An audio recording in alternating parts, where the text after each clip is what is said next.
Used to say, well, if you're a disco DJ for 20 years, you become an alcoholic too. But actually, I took jobs that I could drink at and made that my career for a while. And eventually, nothing else mattered, just drinking. So we ended up camping out. Christopher and his partner lived on the street in a codependent relationship, each one drinking, each one enabling the other to continue drinking.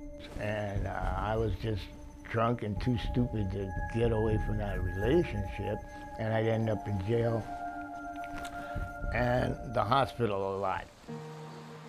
Basically, I met Christopher in Olive Park, Chinatown, working with him and his partner, and we basically, my team tried to encourage him. So I've known Jesse for a long time, and he tried to help me before, and I would go to meetings with him, and the woman wouldn't show up, and he tried to get us into the IHS shelter. Finally, when I decided that I wanted to quit drinking, I found I couldn't do it.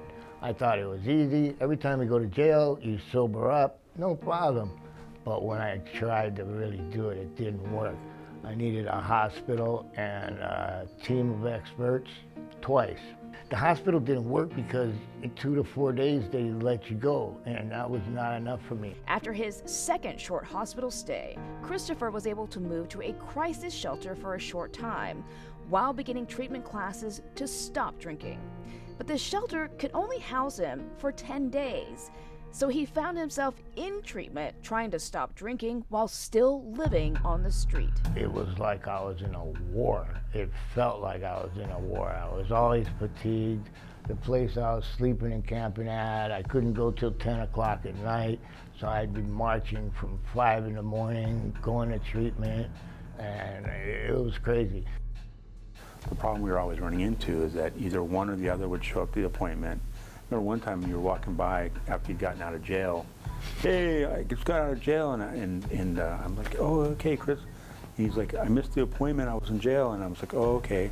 So we were always trying to do that. And then one day we went out to see him, and his partner wasn't there anymore. It was just him, and he's like, yeah, I'm in treatment.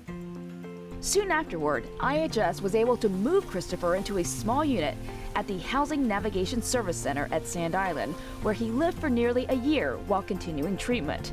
Then, after a few years in a transitional living center at Barbers Point, Christopher pushed to get into permanent housing.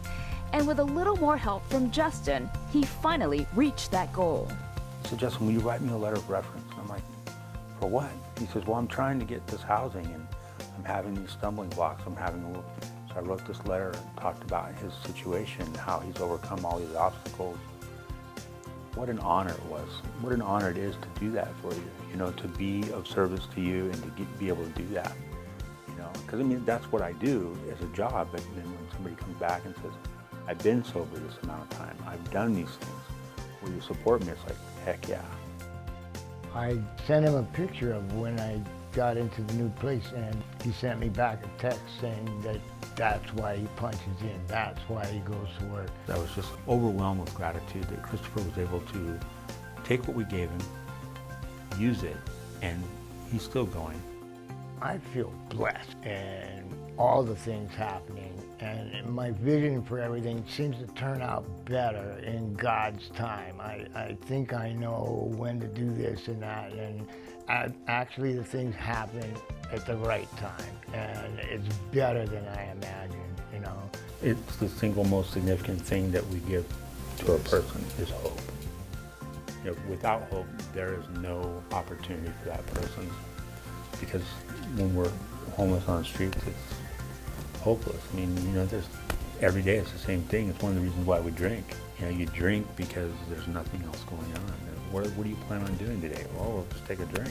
And now I have the opportunity, without alcohol dragging me around my direction shaped by alcohol, I have the opportunity to find out who I really am.